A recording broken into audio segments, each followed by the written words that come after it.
Réunion au sommet autour du chlordécone et ses suites sur la santé publique. Les élus n'ont rien obtenu de la ministre de la Santé, excepté la promesse que l'étude Madiprosat, déjà bouclée pour la Guadeloupe, sera relancée. À Vieux Habitants, la colère des parents d'élèves du collège Suzy-Angély semble avoir payé. Après 2 jours de mobilisation, ils ont obtenu aujourd'hui des réponses du département à qui ils reprochaient d'avoir failli à sa mission d'entretien de l'établissement. Et à Martinique, 1700 foyers sont privés d'électricité après les pluies diluviennes qui se sont abattues dans la journée d'hier. Des dégâts considérables sont à déplorer, notamment dans les communes du François et du Robert. Nos reporters y sont allés pour ATV. Et puis nous le verrons, il y a du nouveau dans le ciel caribéen. Les 3 principales compagnies aériennes qui desservent la région ont fait une alliance pour donner accès aux voyageurs à plus d'une trentaine de destinations. Le directeur général d'Air Antilles sera l'invité de ce journal. Bonsoir et bienvenue sur ATV Guadeloupe. Vous l'avez peut-être ressenti, la terre a tremblé en Guadeloupe autour de 16h28. Un séisme d'une magnitude de 4,4 sur l'échelle de Richter. Son épicentre était localisé au sud d'Antigua, où il a été d'ailleurs fortement ressenti. Et puis réunion au sommet autour du chlordécone à Paris. La ministre de la Santé Agnès Buzyn, qui s'est entretenue avec les élus antillais, n'a pas apporté de réponse concrète sur ce dossier. Elle s'est néanmoins engagée à relancer Madiprosat, l'étude qui doit démontrer la causalité entre l'exposition au chlordécone et la survenue de cancer de la prostate uniquement pour le territoire de la Martinique. L'étude équivalente pour la Guadeloupe, Caruprosat, a déjà livré ses conclusions depuis 2010. Le gouvernement prend-il véritablement en sérieux la dimension de la contamination de nos régions? Telle est la question qui se pose désormais. Reportage de notre correspondant Éric Dupuis. Par rapport à la première réunion du mois dernier, il y a certes un ministre en moins, mais plus d'élus. Aux parlementaires se sont ajoutés des élus territoriaux et de l'aveu des participants, tous ont eu le même langage devant l'exécutif. Il y a les prémices d'une prise de conscience, c'est que la pression est là, la pression des élus, la pression du peuple martiniquais, du peuple guadeloupéen, ça commence à être pris en considération. Nous avons le sentiment qu'il y a le début d'une prise de conscience de la responsabilité de l'État en la matière. Pourtant, les doléances sont toujours importantes sur la cartographie des zones infectées, par exemple, existantes mais mal ordonnées, ou encore sur la méconnaissance d'outils mis en place déjà par l'État, comme les analyses de jardin de l'ARS. On sait que ces analyses coûtent 450 € pour un petit jardin familial. Et j'ai demandé pour ma part à la ministre d'étendre ces analyses à des superficies qui sont plus grandes, parce que quand on se confine à une superficie de 2 ou 3 000 m² maximum, eh bien, on peut avoir une superficie qui est grande et n'avoir pas la capacité de payer ces analyses. Enfin, le problème des fonds pour clore ce plan Chlordécone 3 d'ici 2020, 7,5 millions d'euros de l'Union européenne n'ont toujours pas été reçus. Nous avons vraiment un travail de mobilisation à faire, mais en même temps on ne peut pas ignorer, et je repose le problème du fait qu'il y a un drame, et ce drame-là conduit à des morts, le cancer de la prostate conduit à des malformations, et aussi à ces drames conduisent à des situations inacceptables, et qu'il faut accélérer le processus pour qu'on puisse répondre aux attentes de la population. Le sujet est donc loin d'être clos. Les ministres ont invité les élus à revenir en juin prochain pour poursuivre les discussions. Et puis en Guadeloupe, la colère des parents d'élèves du collège Suzy-Angély de Vieux Habitants semble s'être apaisée. Après 2 jours de mobilisation, ils ont obtenu les réponses attendues du département dont ils ne cessaient de pointer les manquements. Voyons le reportage d'Anne-Elisabeth Artsen et de Moïse Dexter. Danger au collège, parents mobilisés. Depuis hier, certains parents et élèves de ce collège avaient entamé une mobilisation devant leur établissement. Objectif, faire bouger les choses rapidement. Je suis en 3e, donc depuis la 6e, on subit des chaleurs. Quand il pleut dans les salles de techno, on est obligé de sortir. Il y en a plein d'autres. Les toilettes qui sont sales, qui ne nettoient pas, l'odeur remonte. On attend du conseil régional qu'il fasse des rénovations, surtout dans les salles, parce qu'il fait très très chaud. Pour que nos enfants se sentent mieux et que nous, parents, on soit rassurés de les envoyer dans un collège où ils ne craignent rien et qu'ils commencent les travaux le plus vite. Parce que c'est vrai qu'on peut nous faire des promesses, mais les promesses c'est écrit déjà et ça peut ne pas se produire tout de suite. Donc on aimerait qu'il le fasse au plus vite. Prévue initialement au mois de janvier, cette visite départementale avait dû être reportée. L'occasion désormais pour la collectivité de rassurer les parents. Nous n'avions aucune volonté de ne pas venir au collège puisque cette visite-là était programmée pour le mardi 23 janvier. Mais des raisons ont imposé des changements de calendrier, ce qui fait qu'on avait pensé aussi reprogrammer à la rentrée des vacances de Pâques, mais là aussi ça n'a pas été possible. Mais nous avons montré par les échanges que nous avons eus que même si on n'était pas encore venu, mais que toutes les solutions, toutes les demandes qu'ils ont faites, les solutions étaient déjà prévues, parce que nous sommes arrivés déjà avec des devis, avec des travaux qui étaient déjà entamés. 2 entreprises vont venir pour faire le point, parce qu'une première entreprise pour la toiture de la salle techno, donc l'entreprise est déjà venue. Donc elle va revenir demain, puisque la demande a été faite aussi pour une autre salle. Donc l'entreprise viendra demain pour pouvoir donc faire le point et pour une intervention dès la semaine prochaine. Après 3 heures de discussion et d'échange, les différentes parties ont ainsi pu trouver un consensus permettant à l'établissement de rouvrir ses portes à ses élèves dès demain matin. Et la crise de l'eau atteint son paroxysme dans les secteurs de Bisdari et à Saint-Charles-à-Gourbert. La situation est tellement critique que la présidente de l'agglomération du Grand Sud Caraïbes a dû procéder à la distribution de quelques bouteilles d'eau. Anne-Elisabeth Artsen et Moïse Dexter se sont rendus chez les habitants où l'eau est devenue une denrée rare et précieuse. Un ravitaillement en bouteilles d'eau pour pallier les coupures, c'est le dispositif mis en place par la présidente de la CASBT dans ce quartier de Bisdari. Ils ont instauré ce système de ravitaillement suite à pas mal de réunions qui s'est faites précédemment, donc lundi, mercredi, avec la population de Gourbert en disant Bisdari, Rivière-Sens et d'autres résidences qui se sentent concernées. On constate qu'il y a ceux qui travaillent, il y a ceux qui sont disponibles, il y a ceux qui ne sont pas. Là, ils ont déposé un communiqué à l'entrée de la cité en disant, ils l'ont déposé vendredi et ils l'ont déposé en disant que samedi, il y a une distribution d'eau. Donc c'est vrai qu'il y a ce manque de population qui n'ont pas été ravitaillées. Mais en fait, on voudrait plutôt être, on va dire, comme programmé, on veut être averti, on veut avoir de la communication. Et c'est ça qu'on n'a pas en fait avec notre prestataire. Il y a toujours un petit bout de l'eau, mais pas qu'on dimanche, il y a 12. Et ça fait combien de temps, bon 2-3 semaines, nous pas dit de l'eau. Il n'y a pas qu'à couler pour nous faire laisser vous quoi. C'est pas d'eau, pas de moyens, parce que plus souvent quand ils font manger avec de l'eau, on va mettre bouillie, on va prendre une casse en haut, on va mettre de l'eau pas bon, alors on va prendre une bouteille là, on fait manger moi. Surtout en son vieux femme, pas qu'à. On j'ai tout malade, pas qu'à tout manger, moi, n'importe quoi. Evelyne, résidente depuis de nombreuses années, n'a pu bénéficier de ce ravitaillement. Je ne suis pas du tout, parce que je travaille, donc quand je rentre, c'est déjà fait. Donc mes bouteilles d'eau, c'est uniquement de ma poche. Donc je ne bénéficie pas de ça, parce que quand je rentre, ils ont déjà distribué, je pars le matin, je rentre maintenant, je repars tout à l'heure, je rentre ce soir. Bon, ça arrive quelquefois, il y a une voisine qui me prend, mais elle ne peut pas prendre tout le temps. Elle est handicapée, la dame, elle est non-voyante, c'est pas tout le temps, on l'emmène pour elle, elle ne peut pas encore demander pour moi. Parce que j'aurais pu faire ça le soir, vers 19h, quand tout le monde est là, mais il faut ça dans la journée. Moi, je rentre vers 19h, 19h30, donc je ne peux pas bénéficier de l'eau. Même si ce système de ravitaillement est une source de réconfort pour ses habitants, il déplore l'absence d'organisation et souhaite également qu'il soit plus fréquent qu'un seul jour par semaine. Une vraie galère pour ses habitants. Et parlons maintenant de cette nouvelle qui pourrait bouleverser les tendances de consommation touristique chez nous. Les compagnies Air Antilles, Laliat et Winner ont annoncé ce matin la création d'une nouvelle alliance. Une entente qui donnera accès aux voyageurs à plus d'une trentaine de destinations avec un billet d'avion unique, des fréquences et une connectivité inégalée. Le détail avec Karen Diamin et Patrick Curie. Désormais, il sera possible de rallier une trentaine de destinations de la Caraïbe au départ de la Guadeloupe, la Martinique, Antigua, Barbade et Saint-Martin. Vous savez, nous sommes dans une région où le transport aérien est très important et il est très difficile de voyager d'une île à une autre pour différentes raisons. Des notions de droit de trafic, des notions historiques où il y a un trafic qui est un peu soit le trafic français, soit le trafic anglophone, etc. Ce qui est aujourd'hui, ce qu'on sait, c'est qu'aucune compagnie aérienne régionale n'a la possibilité de répondre à l'ensemble des besoins du transport aérien dans la Caraïbe. Et donc, ce qui est en train de se passer, c'est que 3 compagnies aériennes, les principales de la zone, mettent en commun leurs moyens pour faciliter le transport aérien des populations de la Caraïbe.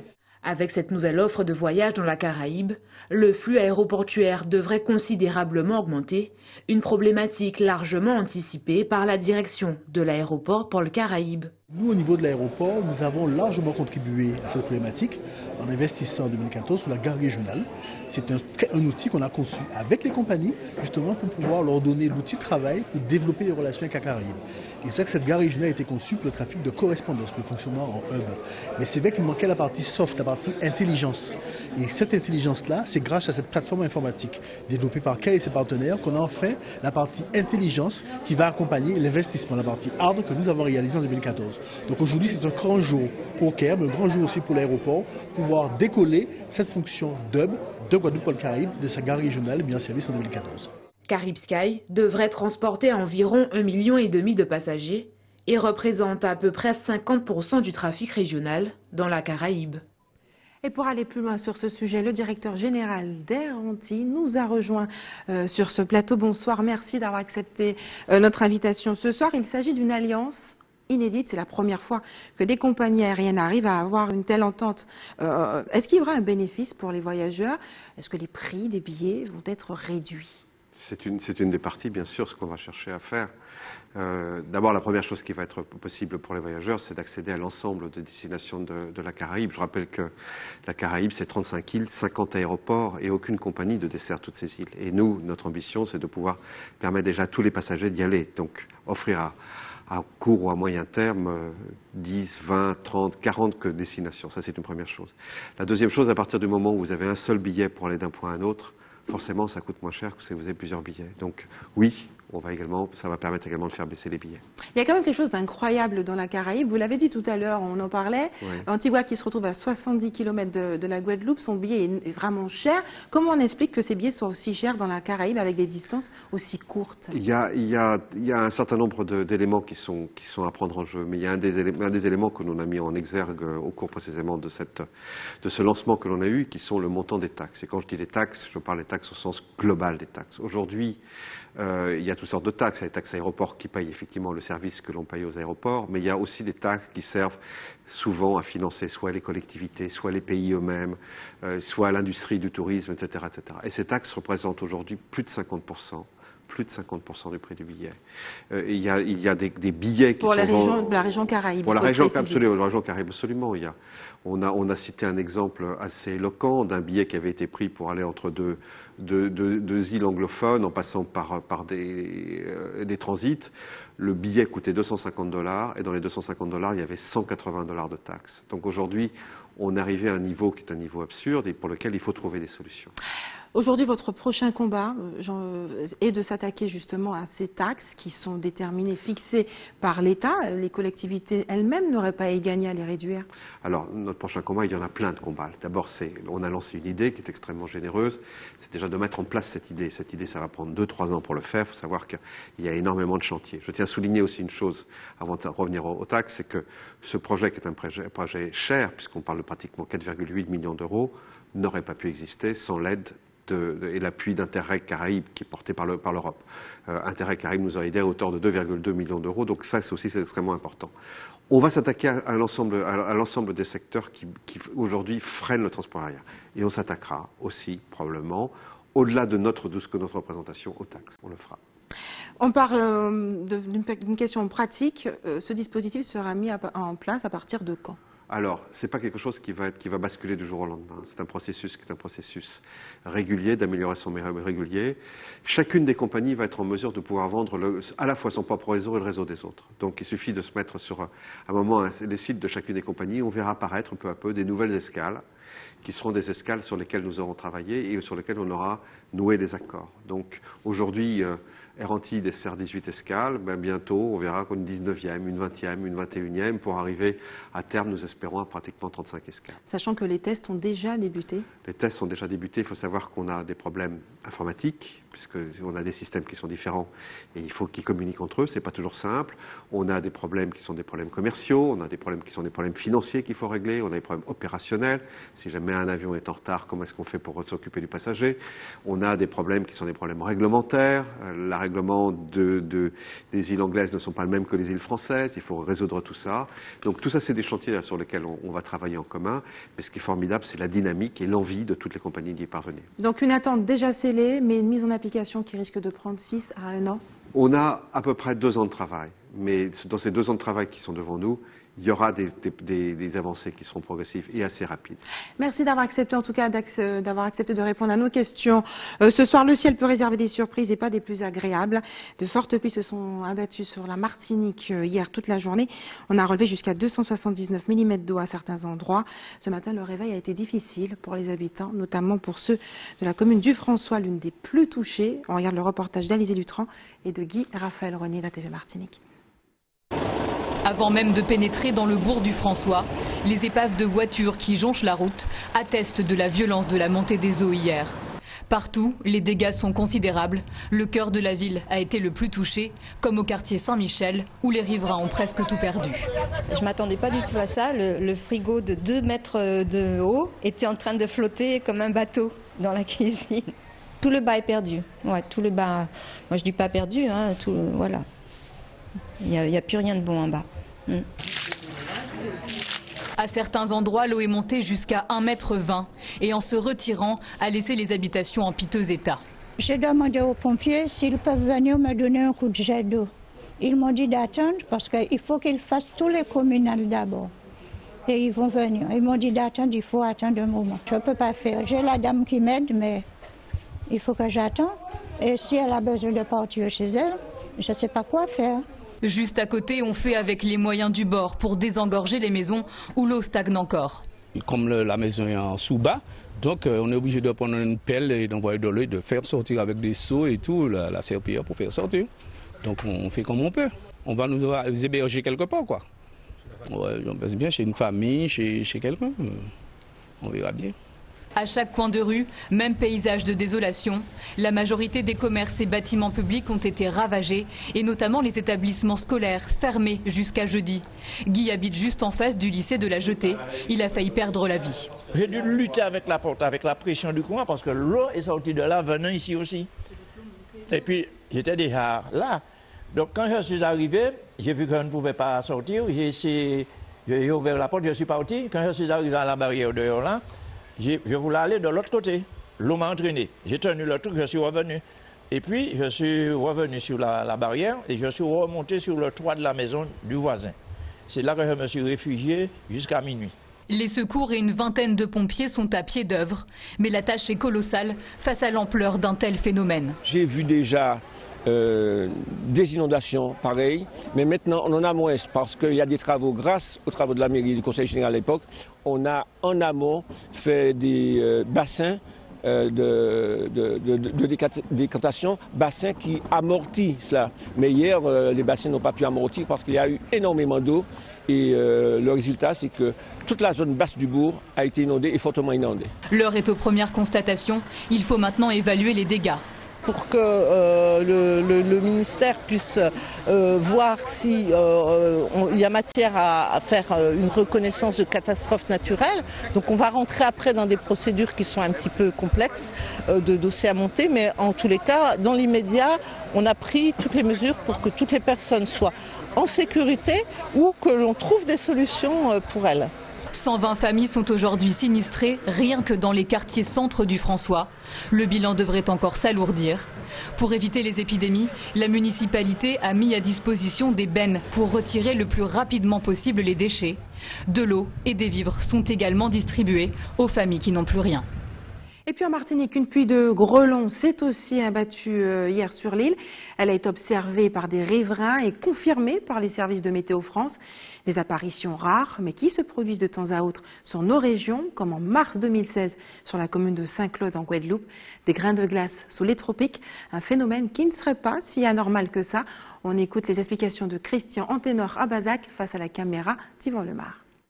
C'est quelque chose de parfaitement normal, simplement c'est assez rare, mais donc on oublie ça, on n'en parle pas, mais ici ça s'est déjà produit quelques fois également. Il s'agit de grêle, hein. Donc la grêle, ce sont des glaçons, une espèce de grelons qui tombent du ciel et qui arrivent au sol à l'état de glace, sous nos latitudes, aux Antilles.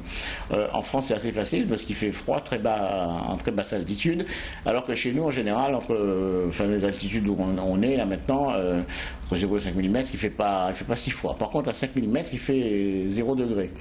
Et le fait qu'il fasse 0 degré fait que les glaçons, lorsqu'ils tombent, ils se transforment assez rapidement en pluie. Le temps qu'ils traversent la couche d'air chaude entre l'altitude supérieure et le sol, les glaçons fondent. Donc on a de la pluie. Mais dans tout état de cause, la pluie que l'on a en général ici vient de la glace qui a fondu.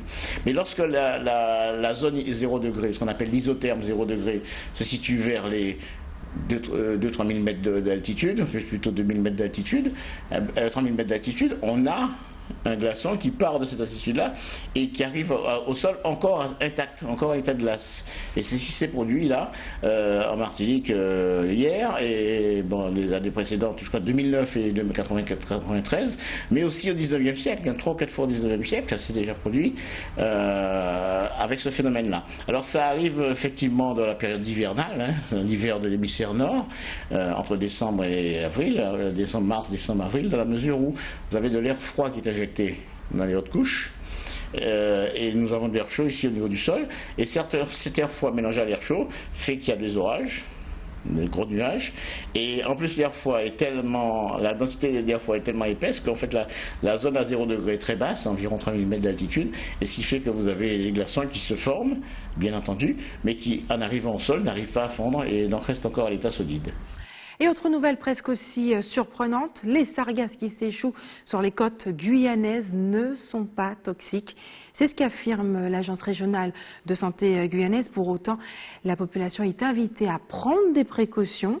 On écoute les explications d'une ingénieure justement sanitaire de l'ARS interrogée par Jonathan Larayo d'ATV Guyane.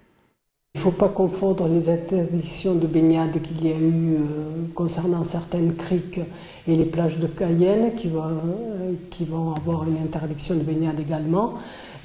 C'était par rapport à des problèmes bactériologiques qui n'ont rien à voir avec les sargasses. Nous avons fait une sortie la semaine dernière avec le SDIS et nous avons visité les plages de Cayenne, Rémire, Kourou et Awala. Et nous n'avons pas détecté d'hydrogène sulfuré, qui est le gaz qui peut être émis lorsque les algues sont en décomposition et qui peuvent être dangereux pour la santé des personnes. À l'heure actuelle, il n'y a pas de problème vis-à-vis des sargasses par rapport à la baignade. Il y a simplement quelques préconisations qui ont été fixées par l'ARS, mais c'est plutôt par principe de précaution. Ici, nous n'avons pas trouvé d'hydrogène sulfuré. Les valeurs à partir desquelles il y a un effet sensible, c'est 5 ppm, et on n'a même pas trouvé cela. Alors qu'aux Antilles, on trouve des valeurs allant jusqu'à 20 ppm par certains endroits. Et si ça dépasse, il conviendra de prendre des précautions supplémentaires. Et puis retour en Guadeloupe où la dématérialisation de l'économie s'accélère. La région vient de mettre à disposition des entreprises une plateforme de dématérialisation des aides disponibles. Comment ça marche? La réponse avec Linda Kayarsi. Excite l'ARDA 1A pour l'ARDA 2A, l'aide régionale au démarrage et au développement d'activités et le nouveau dispositif d'aide aux entreprises lancé par la région Guadeloupe. L'objectif est de favoriser l'émergence de micro-projets en participant au financement des programmes d'investissement de ces entreprises. Afin de renforcer sa politique en faveur du développement économique, de simplifier les procédures, de réduire les délais d'instruction des demandes d'aide et d'optimiser l'efficacité des aides régionales aux entreprises, la région Guadeloupe dématérialise toute la procédure concernant les dispositifs d'aide régionale à l'investissement et à la création d'emplois et l'aide régionale au démarrage et au développement d'activités. Ainsi, à compter du 16 avril 2018, toutes les demandes d'aide aux entreprises s'effectueront uniquement en ligne sur le portail régional. À terme, les entreprises, les étudiants, les jeunes de moins de 25 ans, les demandeurs d'emploi et les associations pourront déposer toutes leurs demandes d'aide en ligne. Pour accompagner la prise en main de ce nouvel outil, l'ensemble des partenaires économiques, mais surtout les porteurs de projets et chefs d'entreprise, sont invités à une réunion d'information au CWTC le 24 avril prochain. Et c'est l'heure des informations pratiques. Maintenant, la Guadeloupe a été placée et revenue au vert. Mais demain, les coupures seront prévues chez vous. Demain, à Cap-Esther, au Saintes et dans le centre-ville des Abîmes, dès 18h, vous serez touchés par des coupures avec un retour à la normale prévu le lendemain à 6h. L'équipe de l'établissement français du sang vous donnera rendez-vous demain au centre commercial de Destrella en Abemao l'après-midi à partir de 13h. Et enfin, si vous avez des informations à nous communiquer, n'hésitez pas à nous appeler au 60 11 2 fois. Voilà, c'est la fin de notre édition locale et régionale. Avant de se quitter, je vous rappelle les principaux titres de ce mardi 16 avril. Nous l'avons vu ce soir. Les élus n'ont rien obtenu de la ministre de la Santé, Agnès Buzyn, concernant cette réunion qui s'est tenue autour du chlordécone et ses suites sur la santé publique. Seule promesse, celle de relancer l'étude MADI-Prostate qui est déjà bouclée pour la Guadeloupe. Et puis, à Vieux-Habitants, la colère des parents d'élèves du collège Suzy-Angélie semble avoir payé. Après 2 jours de mobilisation, ils ont obtenu aujourd'hui des réponses du département à qui ils reprochaient d'avoir failli à sa mission d'entretien de l'établissement. Et puis, en Martinique, 1700 foyers sont privés d'électricité après les pluies diluviennes qui se sont abattues dans la journée d'hier. Des grêlons aussi se sont abattus sur la commune du François. Des dégâts considérables sont à déplorer, et notamment dans cette commune. Et puis il y a du nouveau dans le ciel caribéen, nous l'avons vu. Les 3 principales compagnies aériennes qui desservent la région ont fait une alliance inédite pour donner accès aux voyageurs à plus d'une trentaine de destinations avec un seul billet d'avion. Merci d'avoir choisi ATV Guadeloupe. Je vous souhaite une excellente soirée. On se retrouve demain à 18h45.